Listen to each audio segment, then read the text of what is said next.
So now that we are here in the new football season and we're only a few days away from kickoff where we see the Rams versus the Buffalo Bills, I want to know some bold predictions. So each of us have gotten three bold predictions that we're going to do. The first one is kind of the one that we're looking at as our least bold. Second is kind of in the middle, and then third as our most bold. So Sterling, I'll let you start us off here. What's your least bold prediction? What's your number three bold prediction here? So my number three, my least bold prediction this year, is I believe that the AFC is going to be a very competitive conference this year, and I think it's you're going to need 11 wins in order to win a wild card position this year. We're going to see a lot of competition in the divisions in the AFC, and I think outside of that that team winning the division, you're going to have to come up with 11 wins somehow just to get a wild card spot. We're not going to see 8 and 9, 9 and 8 squeaking into the playoffs this year. You're going to have to be good. We discussed this a lot during the offseason, where we think that the AFC West especially has the potential to have all four of their squads make it in. And honestly, I think the worst team in that division is probably going to be sitting at 10 wins. Moving into the mid-tier, what I think is going to be my second level bold prediction this year, it's actually going to be a record breaker. We haven't seen it before, but I think this will be the first time we see two 2,000-yard rushers. We have such a dynamic class of running backs this year in Derrick Henry, Jonathan Taylor. You have Joe Mixon. There's Najee Harris and many others. Saquon Barkley is going to be trying to make a comeback as well. There are so many good running backs this year, and the defenses in the last 2 to 3 seasons have really been shifting over to more of a pass scheme defense, trying to shut down guys like Patrick Mahomes, Justin Herbert, Joe Burrow, all these dynamic passers. And we've seen a surge of running backs that are getting just phenomenal yardage. I think Derrick Henry probably would have broken 2,000 last year if not for that injury he had. And so I really think this will be the first time we see two in one season, which has never happened. Yeah, that would be insane to see two running backs. Did you mention who you think your two running backs are going to be? Yes. Yeah. It'll be Derrick Henry and Jonathan Taylor, I believe, will be the two that do it.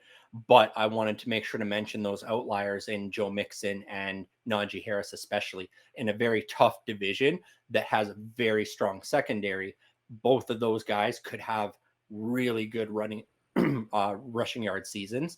And, Derrick Henry's coming off of an injury last year. We might not see the same Derrick Henry as we did before. But if we do, then that's where I think we definitely see two guys pushing up over that 2,000 mark. And so moving on from that, my boldest, biggest prediction this year is I think the New York Giants, they've had their fill of Daniel Jones.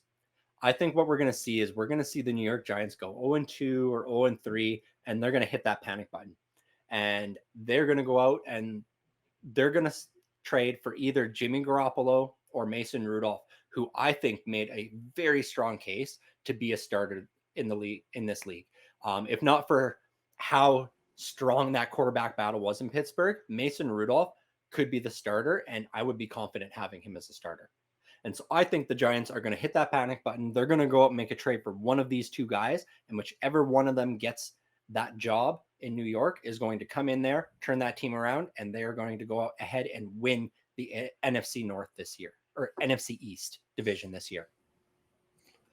So again, third is going to be you must have 11 wins to get a wild card spot in the AFC. We are going to see two 1,000-yard or 2,000-yard rushers in the NFL this season, and the New York Giants are going to pull off a crazy trade and get themselves a actual franchise quarterback in either Mason Rudolph or Jimmy Garoppolo. They're going to kick Daniel Jones out the door after he loses this first 2-3 weeks, and they're going to go on to win that division away from the Philadelphia Eagles and the Dallas Cowboys and go to the playoffs. So now moving over to my three bold predictions. Again, number three, not very high up. I think Seattle is going to end the year with the worst record. They're going to have the first overall pick, and they are going to draft CJ Stroud, quarterback out of Ohio State.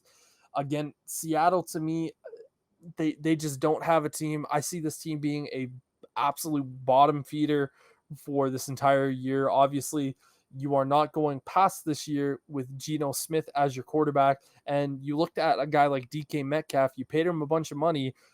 There's no way, in my opinion, that DK Metcalf is sticking with this team if the Seattle Seahawks didn't say to him, we're going to draft you a quarterback, a superstar quarterback, after we traded away Russell Wilson. Moving over to number 2, I actually have Trubisky is going to get replaced at quarterback by Kenny Pickett due to bad play by at least week 3. As someone who is a Bears fan, you can see the Bears logo right here on my shirt. I got to witness a lot of Mitchell Trubisky over my time, and what I saw, I did not like. Trubisky had a phenomenal preseason, but so did Kenny Pickett. And I think once the lights turn on and Trubisky has to go up against some actual real good talent, he's going to start to crumble. He's going to start to go back to his old ways. And then Mike Tomlin is going to look at it and be like, God damn, Trubisky is just not getting it done. Steelers might end up going 0-3 if Trubisky plays bad enough. And they just immediately go, okay, Pickett, it's your time to shine. We drafted you in the first round with the 20th pick. Show us you can be our franchise quarterback. Well, I mean, since you're, flying colors, I'd be okay with that, because that script that you're reading right there, that sounds very similar to what Ben Roethlisberger had to start his career. My number 1 bold prediction for this season is the Cincinnati Bengals are going to win the AFC, be the number 1 seed in the AFC, and win the Super Bowl.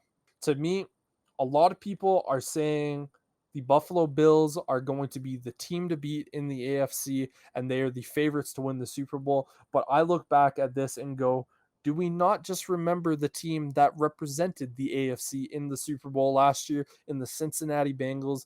They have a little known guy named Joe Burrow, who, coming off of a season where he got sacked upwards of 90 times between regular season and postseason, he got an offensive line in front of him now. The Bengals went out and spent some money, got a couple of new pieces for that offensive line. You giving him more time? And like I said last year, the Cincinnati Bengals would have won that Super Bowl if they would have had just a split second longer on that last play of the game.